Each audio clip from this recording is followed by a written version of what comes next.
አበጌ ናታንን በፍቅር ብትለምነውና ብታስለምነው የእሷን የሆነ ፈቃደኛ አልሆነም። ስለዚህ ያላት አማራጭ ምንድን ነው? እንደምንም አድርጋ ናታንን የራሷ ማድረግ ነው። ለዚህም አንድ ያዘጋጀችው ሀሳብ አላት። እንግዲህ ከናታን ጋር ልጅ ከወለድኩና የሆነ ልጅ ካለኝ ናታን ከኔ ጋር የሚሆንበት ትልቅ ምክንያት ሊኖረን ይገባል። ከዛ እሺ ብሎ ያገባኛል ብላ የምታስበው ሀሳብ እንግዲህ ለእናቷ ምንም ሳትፈራ ማግራታለች። እኔ ምልሽ እናቴ እስካሁን ድረስ እኮ በቃ ናታን ሊያገባኝ አልቻለም፣ ፍላጎትም የለውም። ስለዚህ ለምን የራሴን እድል አልሞክርም? እና የሚያስቡት ሀሳብ አለኝ። በእርግጠኝነት እኮ ናታን ከእሱ እንዳረገዝኩ ቢያውቅና ልጅ ቢኖረኝ ያገባኛል ብላ ታማክራታለች። እናት ይህን በሰማሽ ጊዜ አንቺ ወሽካታ ውሽክት ደግሞ ምን አይነት ሀሳብ ነው የምታመጪው? ብለሽ ደግሞ በዚህ መጣሽ እንዴ? ይህማ በጭራሽ ሊሆን አይችልም በማለት እንግዲህ ልጇን ቁጭ ካለችበት ከስሯ ብታባራትም አበጌ ግን አይን ያልሰማሽ አንቺም መክረሻል አስመክረሻል እና አባቴም ተናገርኩ አባዬንም ቢሆን እንግዲህ አልወዳትም እና ፈርቻታለሁ ከማለት ውጭ ምንም አይነት ጥሩ መፍትሄ እየሰጠኝ አይደለም። ስለዚህ እናንተ ያላችሁኝን አልሰማም እና በራሴ መንገድ እንቀሳቀሳለሁ በማለት እንግዲህ አፍቃሪዋ የሆነው እንግዲህ ሁሌም እንደ በግ የሚታዘዛት አርጆን ለፍቅር ስል ምንም ነገር አድርጋለሁ የሚለው እንግዲህ እንዲሁም ደግሞ ለአበጌ ስለ ከምንም ነገር ከማድረግ ወደ ኋላ የማይለው እሷ ለጥቅሟ ብቻ የምትፈልገው ሲሆን እሱ ደግሞ እንደምንም አድርገው እንግዲህ ለማግኘትም ሆነ ብቻ ለእሱ ተስፋ ነው፣ ላገኝ ስትለው ተስፋ ነው። ሆኖም እንግዲህ እንደምንም ብላ የአበሻ አረቄ እንዲያመጣላት አድርጋለች። እኛ እየፈራ ነው ግን ሌላ ነገር ነበረ። ምናልባት የሆነ የፍቅር ነገር አጥምዳበት ጉድ እንዳታደርገው እያለ ነበረ። ነገር ግን አረቄ ከሆነ ችግር የለውም፣ ያው አስክራ ከእሱ ጋር ማድረግ ነው የፈለገችው። እና እንግዲህ ናታን ከሚጠጣው ውሃ ወይም ደግሞ ናታን ይጠጣዋል ብላ ካሰበችው እቃ ላይ ጨምረዋለች። በመጀመሪያ ደረጃ ግን ተጠራጥራ ነበረ። ምናልባት ይህንን አረቄ ቢያመጣው እንዲሁም ደግሞ የህንድ ነገር አድርጎበት ቢሆንስ ብላ ያደረገችው ነገር ምንድን ነው? ናታን እንዳይጎዳው የአረቄ ሲጠጣ አርጆን እንዲቀምሰው ታደርገዋለች። አርጆንም በህንድ እኮ በጣም ከባድ ነው የአልኮል ነገር መጠጣት፣ ስለዚህ ለምን ጠጣዋለሁ እባክሽ ተይኝ ቢላት እንግዲህ እሷ ደግሞ ችግር የለውም ካልቀመስክማ አላውቅልም ትለዋለች። ከዛ እሺ ግን የምታቅፈኝ ከሆነ ያው ልጠጣልሽ እችላለሁ ሁለተኛ ይልና እንደምንም እየተንቀጠቀጠ ይቀምሰዋል። ከቀምሰውም በኋላ ምንም እንዳልሆነ ስታይ እንግዲህ በላምጠው ጥልና ጠጋ ብላ ምንጠቅ አድርጋ ይዘውታለች። በዚህ ቅስፈት እንግዲህ አርጆን ልቡ ይሰበራል። አሁን ምን ችግር ነበረበት? እንደው ቢያንስ እንኳን አንድ ጊዜ ብታቅፊኝ፣ ይህን ያክል ክፉን ላንቺ ይህንን ሁሉ ነገር እያደረግኩልሽ፣ አንቺ ግን በቃ ምንም የምታደርግልኝ ነገር የለም ብሎ እንግዲህ ፍቅሩ ራሱ ሊቆርጥለት አልቻለም። እንግዲህ ጸሎት ያደረገው ምንድን ነው? እባክህ እንደው ከደሽና ለማድረግ ስጠኝ፣ በቃ ለምን ሙሻም ትሆን ብቻ የኔ ትሆን። አይ አርጆን ጸሎት በጣም የሚያስቀው በነገራችን ላይ ብቻ እንግዲህ እንደዛ አድርገው ከዛ ሄደች ጥለው። አርጆንም እያለቀቀሰ እንግዲህ ዝም ብሏል ማለት ነው። በመጨረሻም እንግዲህ ሁላቸውም በጣም እየተጫወቱ ነው። በዚህ ቅጽበት ደግሞ እንግዲህ ሰላም አሁን ልጇ እንደሆነች ካወቀችም በኋላ እየተደበቀች እንግዲህ ዛሬም ቢሆን ምግብ ለልጇ ማብላቷና ማጉረሷን አልተወችውም። የእናት አንጀት ነው እና ከሌሎቹ ልጆቿ ላይ ታድርጋ በሰው ቤት እንግዲህ ማንም ሳያውቅባት ጎረስ ጎረስ እንድታደርግላት እና ያው በልታ የበላች ማትመስላት ናት እንግዲህ ሰላም ማለት ነው። ዳጣ በተለይ ደግሞ ልጇ እንደሆነች ካወቀች በኋላ እንክብካቤ በጣም አብዝታለች። ደረጃ የነገር በጣም አስፈርቶታል። ምክንያቱም ሰዎች ቢያውቁስ ቢነቁብኝስ ብሎ ነው የፈራው እና እንደገና ደግሞ ሀሜት እየተወራ ስለሆነ ይህ ሀሜት ስለምን ሊሆን ይችላል በማለትም ሲያስብ ነበረ። ይሁን እንጂ እንደዚህ ከማለት ተቆጥቦ የፈለጋቸውን ነገር ይበሉ እያለ እያወራም ነበረ። እንደገና ደግሞ ማርታ የሰፈር ሰዎች እያወሩ ነው፣ እየረበሹ ነው፣ ምን ላድርግ ማለት አማክረውም ነበረ። እኔ ግን ማርታ በጣም የጠረጠረችው መስሎኝ ነበር ደረጃን። እንደዛ በመጨረሻ በባለፈው ቪዲዮቸው ላይ በጣም ድንግጥ ብላ ትኩር ብላ ባሏን ስታየው በቃ ደሬ ያለቀለት ነበር ያልኩኝ። ለካስ ውሸት ነው። በቃ እሷ እየጠረጠረችው አልነበረም፣ ምንም ነገር እየጠረጠረች አልነበረም። የሚያሳዝነው ነገር በዚህ ቅስፈት እንግዲህ እነ አጅሪት የሚፈልገውን ነገር አግኝቷል ማለት ነው። ከዛ በተጨማሪ እንግዲህ ሁለቶችም አሁን ምንድነው ችግሩ ንገረኝ እያለ በጣም እንድትነግረው ያደረገም ነበረ። ከዛ ከነገራትም በኋላ ብዙ ነገሮች እንደሚፈጠሩ አምኖ ተቀብሏል። ኧረ እባክህ ተረጋጋ፣ ሰላም የልጅ አባቷን ማወቅ አለባት እያሉ ነው ጎረቤቶቻችን። ይህን አስጨነቀኝ እንጂ ሌላ ነገር የለም ትለዋለች። እሱም እንደዛ ነው እንዴ በቃ ይዞም በማለት ዝም ይላታል ማለት ነው። በሌላ በኩል ደግሞ ደንግጦ ነበረ።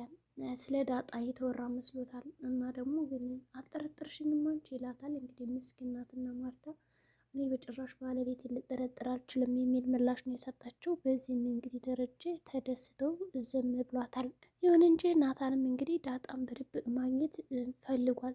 እንግዲህ ከአንድ ቤት እየኖሩ ግን ደግሞ ፍቅራቸውን እንዴት አድርገው ያጣጥሙ። ታዲያ በዚህ ቅጽበት እንግዲህ ናታን ዳጣን በድብቅ እየጠራ ላግኝሽ እያለ ብዙ ነገር ያደርግላታል። ይሁን እንጂ ብዙ ካደረገችም በኋላ እንግዲህ እነሱም እንደሚያስቡት ፍቅራቸውን ማጣጣም ነው። ሰላም ያለችኝን የሆነ ነገር እነግርሻለሁ፣ ታዲያ ግን ይህንን ነገር ማድረግ የምችው እኔን ጉንጭ ዘስሚ ነው ይልና ወሬውን እንድትሰማ እንዲሁም ደግሞ እንድትጓጓ ነው ያደረጋት። ዳጣ ደግሞ በጣም ጓጉታ ነበረ።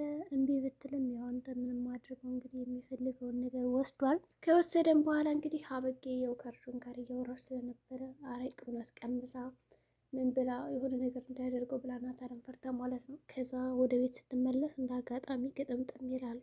ስለዚህ ዳጣ ያው የምታወራው አታጣምና እኮ በጣም ያስቸገረኝ ነው ምናምን ብላ ተንተባትባ እንደምንም ማድረግ አለመሸወድ ሞክራለች። አበጌ ግን ምን እያደረጋችሁ ነው? ለነገሩ ምን ጠይቃችኋለሁ? የታወቀ ነገር አይደለ ብላ ያው ጥላቸው ትሄዳለች። ከዛ እየፎከረች ነው እንግዲህ ታያለ እሰራልሃለሁ እኔማ አበጌ አይደለሁም ይሄን ጉድ ሳልሰራትልና እንግዲህ ወደ ውስጥ ሄዳ ከዛ የእሷ ሀሳብ ምንድን ነው እንግዲህ እዛ ውሃ ላይ በቃ ናታን ምንድን ነው ሊጠጣ የሚችለው ወደ መኝታ ክፍሉ ብላ በማሰብ መኝታ ክፍል ሲሄድ የሚጠጣውን ነገር ነው የፈለገችው። ግን አሁን አረቄ ከውሃ ጋር ሲቀላቀል ያሰክራል እንዴ? ውሃ አይሆንም።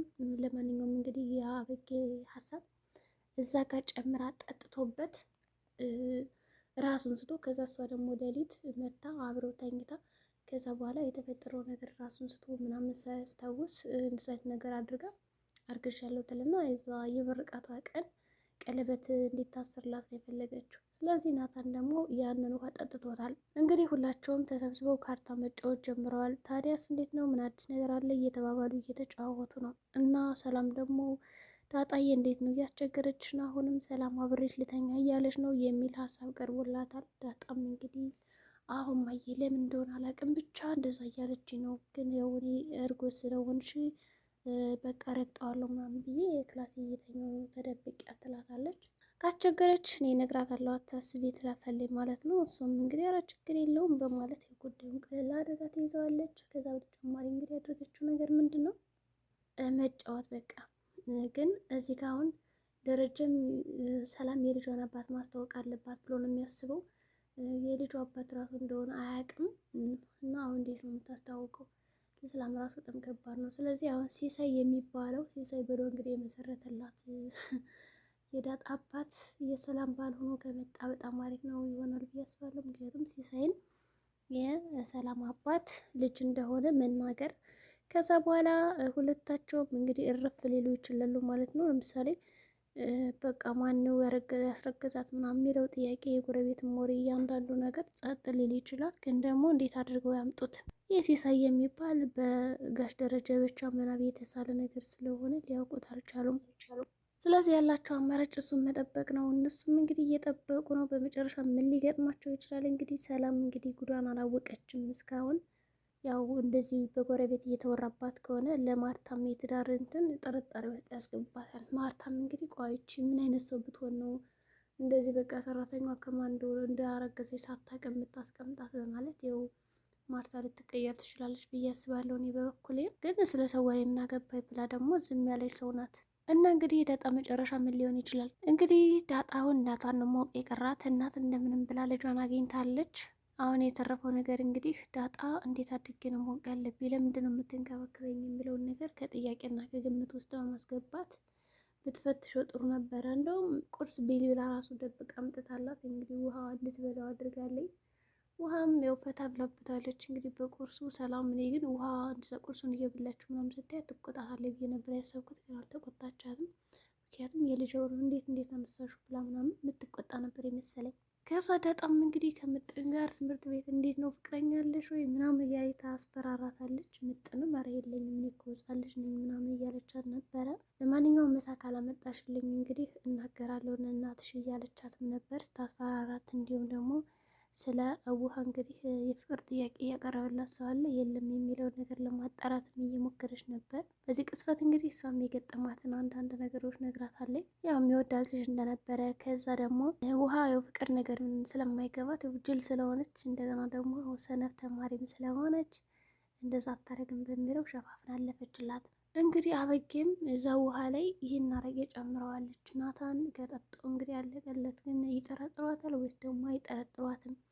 የአበጌ ሀሳብ ይሳካላት ይሆን? እንግዲህ አብሮ የማደር ከናታን ጋር